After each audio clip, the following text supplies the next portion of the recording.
So hello everybody, today is day 112 of solving a 3x3 every day.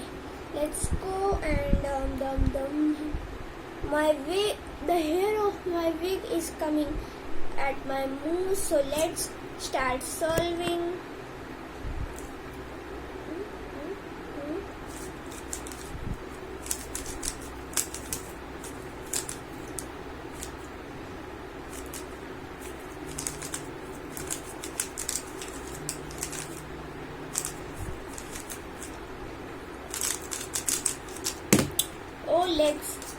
The cube fell down and I wasn't even looking at the cube. I solved it like this and I got a 16.88. Oh my god, back to back 16 seconds solved. For half of the time I wasn't even looking at the cube, but I still got such a good solve.